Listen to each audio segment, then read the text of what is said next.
A paz do Senhor. Eu quero declarar através desse vídeo sobre oração, o poder da oração e o quanto ela é importante na vida do cristão, do servo, da serva de Deus, aquele que quer ser uma bênção, andar com Deus e desfrutar da plenitude e do poder do Evangelho. Existem várias orações escritas, relatadas na Bíblia. Existe um livro totalmente dedicado à oração, é o maior livro da Bíblia, que é o livro de Salmos, 150 orações, exclamações, adorações a Deus, que preenche a alma, alegra a alma. Mas eu quero usar como exemplo dessa palavra o livro de Colossenses, capítulo 1, versículo 9 ao versículo 12, onde tem uma oração e algumas lições e ensinamentos que nós podemos aplicar em nossa vida para receber da parte do Senhor e viver a realidade desta oração. Nos diz assim: por esta razão, nós também, desde o dia em que o ouvimos, não cessamos de orar por vós e de pedir que sejais cheio do conhecimento da sua vontade, em toda a sabedoria e inteligência espiritual, para que possais andar dignamente diante do Senhor, agradando-lhe em tudo, frutificando em toda boa obra e crescendo no conhecimento de Deus, corroborado em toda a fortaleza, segundo a força da sua glória, em toda a paciência e longanimidade, com gozo, dando graças ao Pai, que nos fez idôneo para participar da herança dos santos na luz. Contexto: o apóstolo Paulo está orando pela igreja de Colosso, após ele receber um relatório ali de Epáfras, que ensinava, instruía, apacentava a igreja de Colossos e ministrava as palavras que ele aprendia, era instruído pelo apóstolo Paulo. Paulo não tinha conhecido ainda essa igreja, mas através de Epáfras, Paulo viu os testemunhos, as experiências do povo, a virtude, a presença do Espírito Santo em ação. Então Paulo fala que desde o dia em que ele ouviu esse relatório, essas declarações, esse testemunho, ele orava incessantemente pela igreja de Colossos, pelos irmãos de Colossos, e podemos dizer que ele orava por nós também, porque ele orava a todos os santos. E quem estava usando a vida de Paulo era o Espírito Santo de Deus, que intercede por nós, é o nosso intercessor aqui na terra, e através dele nos achegamos ao Senhor Jesus Cristo para desfrutar de toda a plenitude de Deus. E olha só, ele ora para que sejamos cheios do conhecimento da sua vontade. Quer dizer, nós possamos ter a plenitude do conhecimento da vontade de Deus, o querer, o desejar, o plano, o propósito, a grandeza, a majestade de Deus, nós conhecermos plenamente, completamente, sem faltar em coisa alguma. Esse é o primeiro ponto que nós devemos buscar em nossas orações: conhecer a vontade de Deus, não somente o plano sistemático do Senhor para conosco, mas o plano que envolve o coração, a vontade e o prazer de Deus em nossas vidas. E aqui o Espírito Santo está nos ensinando através de Paulo que o primeiro foco da nossa oração é conhecer a vontade plena, soberana e gloriosa de Deus para conosco. Se confirma o paralelo que Jesus ensinou na oração do Pai Nosso, que começa dizendo assim: Pai nosso, estás no céu, santificado seja o teu nome, venha a nós o teu reino e seja feita a tua vontade aqui na terra como no céu. Então o primeiro ponto para nós pedirmos a oração e enfatizarmos isso, aplicar em nossas vidas, é conhecer plenamente a vontade de Deus. Segunda coisa, em toda a sabedoria e inteligência espiritual. Não somente o sofia, que é o entender e compreender de maneira prática aquilo que conhecemos, mas a inteligência, suneses, que significa pensar com concordância, pensar igualmente através da análise da experiência prática. Quando nós buscamos a vontade de Deus, conhecemos a vontade de Deus e passamos a nos tornar pessoas que estão envolvidas nela, nós recebemos sabedoria prática de como nos agir, conduzir, pensar de maneira correta e em concordância com Deus, com a inteligência, através da experiência, do vivenciar, do andar com Deus, nós vamos saber aplicar, viver e expressar essa realidade. Não basta somente conhecer a vontade de Deus, mas ter sabedoria e inteligência para nos conduzir e vivenciar essa vontade. Esse é o segundo desejo das nossas orações.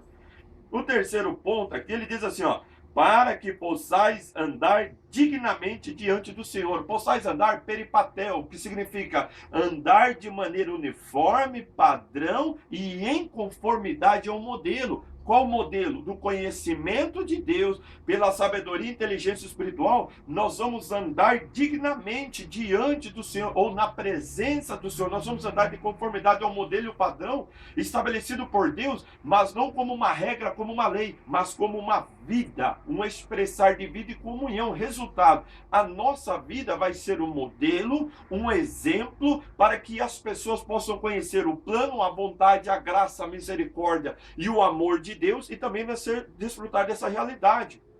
Paulo explicou isso aí declarando em 2 Coríntios capítulo 3, que nós somos as cartas de Cristo, escrita pelo Espírito de Deus vivo, conhecida e lida por todos os homens, e que ela é escrita pelo Espírito Santo. Então aqui está, quando nós conhecemos a vontade de Deus, temos sabedoria e inteligência espiritual, que é Ele que nos concede, o nosso andar, o nosso proceder, o nosso conduzir vai ser digno, reto, padronizado, que traz prazer e testemunho e exemplo diante de Deus, diante dos homens. Esse é o terceiro pedido. O quarto pedido é agradando-lhe em tudo.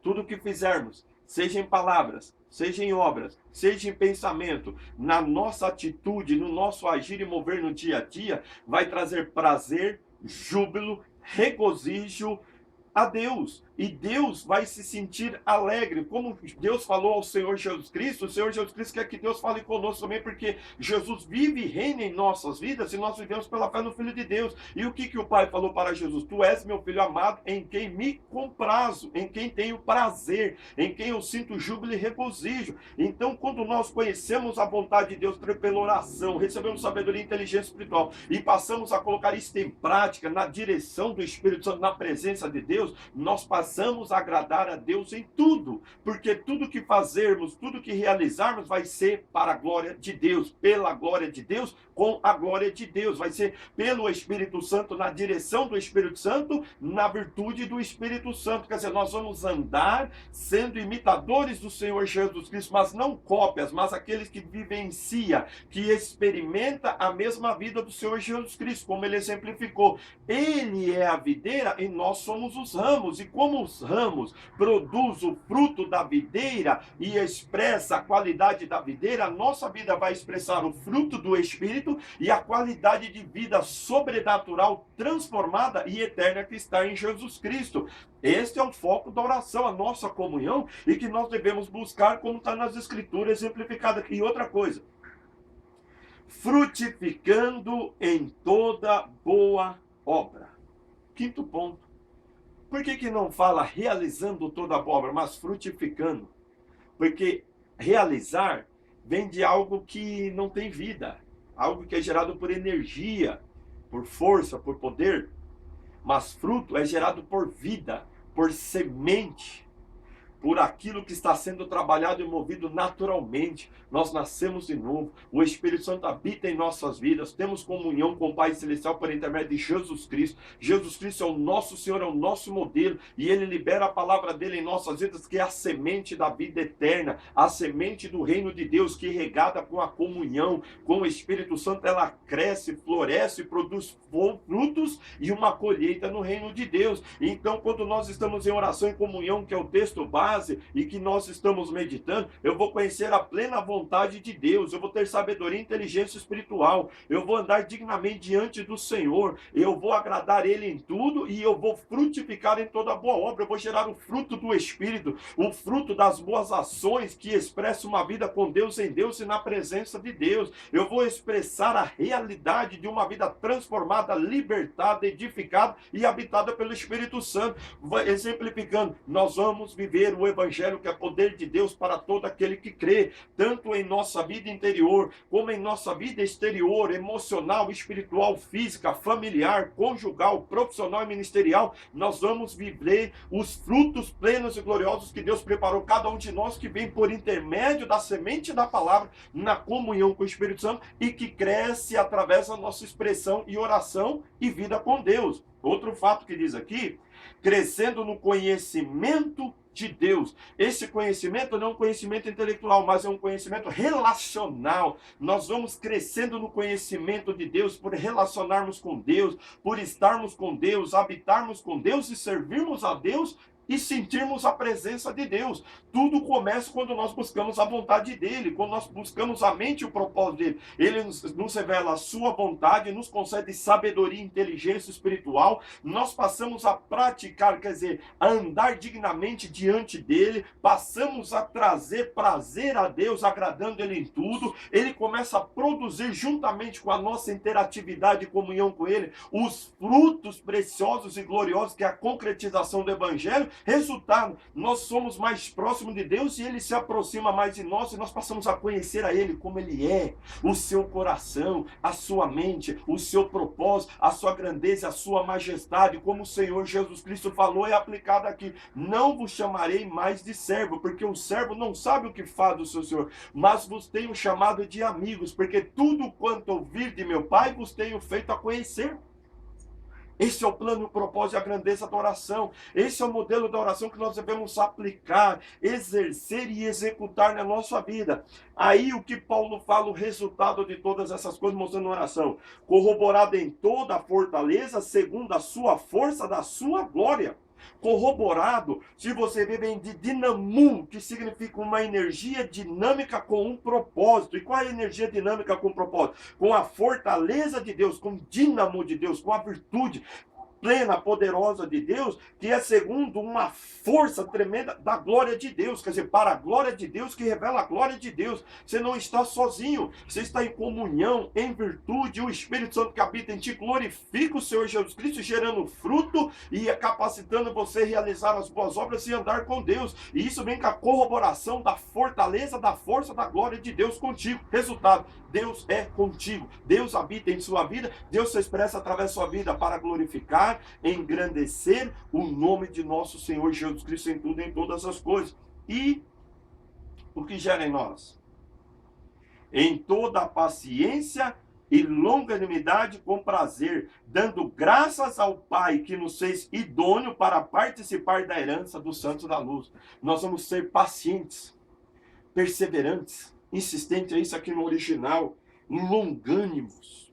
Tudo está no controle de Deus, tudo está na direção de Deus. Eu estou vivendo o plano, a vontade e o propósito de Deus na minha vida. Então eu vou ter prazer, alegria, júbilo e regozijo pleno, não físico, mas pleno, espírito, alma e corpo, no prazer, na virtude da graça, da presença de Deus. E o que mais? Eu sempre vou dar graças, júbilo, regozijo e celebrar diante de Deus, porque eu sou participante, separado, idôneo e consagrado por Deus desta herança preciosa e gloriosa. Então, como Paulo nos dá o exemplo, seja enfrentando naufrágio, seja sofrendo perseguições por causa do evangelho, seja até mesmo estando em cadeias por causa do evangelho, ou até mesmo sofrendo aflições físicas, como ser açoitado ou ser fuzigado de vara, ele não se preocupava, ele não temia, porque em todas as coisas ele vivia, experimentava e desfrutava da força, da fortaleza, da glória, da presença e da graça de Deus na vida dele. Ele estava andando no caminho, no propósito, na vontade de Deus, e Deus concedia a ele sabedoria e inteligência espiritual para em tudo frutificar e agradar e servir ao Senhor. A vida dele foi um exemplo. A igreja de Colossos ia se tornar um exemplo e se tornou um exemplo. E nós podemos hoje ser um exemplo e nos tornar um exemplo, porque Deus é o mesmo de ontem, hoje e eternamente. Ele não muda. E ele deixou isso registrado, escrito, para nos inspirar, nos motivar e nos conduzir a uma vida de oração profunda, íntima e gloriosa com ele. Não como Jesus falou, não é pelo muito falar que nós vamos ser ouvidos. E também não é com vãs repetições, mas orar com o coração no plano, no propósito de Deus. E esta oração, em Colossenses capítulo 1, do versículo 9 ao versículo 12, nos dá uma base, nos dá um esboço, nos mostra diretrizes e sinaliza um caminho de oração, um caminho de comunhão, um caminho de estar na presença de Deus, que redundará para nós a grandeza, a majestade, a glória, a comunhão, a intimidade, o revelar, o expressar de Deus e a capacitação de fazermos e realizarmos coisas grandes e gloriosas, porque o Senhor será conosco e nos capacitará para esta grande e gloriosa obra. Por isso eu convido você a parar um pouquinho e a ler e a meditar nas orações que estão escritas na Bíblia, principalmente essa que nós meditamos, e a dobrar o seu joelho, a começar a orar orar a Deus, falar com Deus, até mesmo usar esses versículos que nós lemos e meditamos como esboço da tua oração. Mas não seguindo como se fosse uma regra, mas seguindo com um coração sedento, desejoso, uma alma aberta, uma alma que clama para viver, experimentar e expressar essa realidade. E o nosso Pai Celestial, que tem prazer em nos abençoar, responder às nossas orações e manifestar essa glória, manifestará, revelará e proclamará nas suas vidas coisas grandes, preciosas, profundas e gloriosas. E sabe qual é o resultado? O resultado, eu vou terminar lendo o texto que nós lemos. Para que sejais cheio do conhecimento da sua vontade, em toda a sabedoria e inteligência espiritual, para que possais andar dignamente diante do Senhor, agradando-lhe em tudo, frutificando em toda boa obra e crescendo no conhecimento de Deus, corroborado em toda a fortaleza, segundo a força da sua glória, em toda a paciência e longanimidade, com gozo, dando graças ao Pai que nos fez idôneo para participar da herança dos santos na luz, na realidade, no plano, no propósito, na grandeza e na majestade de Deus. Você está sendo preparado, você está sendo edificado, você é habitado pelo reino glorioso, tremendo, eterno, que jamais será igualado ou comparado, porque a plenitude da grandeza do grande e glorioso Rei dos Reis e Senhor Jesus Cristo, que resplandece a glória de Deus, que brilha e manifesta o plano, o propósito e a vontade do Pai Celestial. E como que nós alcançamos essas realidades? Pela oração, pela busca, direcionado pela palavra, através da palavra, para que aquele que inspirou a palavra a confirme em nossas vidas com sinais, prodígios e maravilhas e manifestação da presença e da realidade dele. Que o Senhor possa falar ao teu coração, que a tua vida de oração a partir de hoje possa ser cheia da graça, da virtude do Espírito Santo e que você possa ver o resultado dela na sua vida e na vida de outros pela fidelidade de Deus com a palavra dele, com a revelação que ele nos deu através da Bíblia Sagrada. Que Deus te abençoe em tudo, em nome do Senhor Jesus Cristo, e viva toda a plenitude de Deus na sua vida e através da sua vida naqueles que estão em volta de você, em o nome do Senhor Jesus Cristo. É meu desejo como missionário do Senhor Jesus Cristo. Curta esse canal, faça parte dele se inscrevendo, compartilhe essas mensagens para abençoar outras pessoas também, para que elas venham receber a mesma palavra de fé, de bênção, de vitória, e que em todas as coisas o Senhor seja contigo e te torne muito mais do que vencedor, em nome de Jesus Cristo. Amém.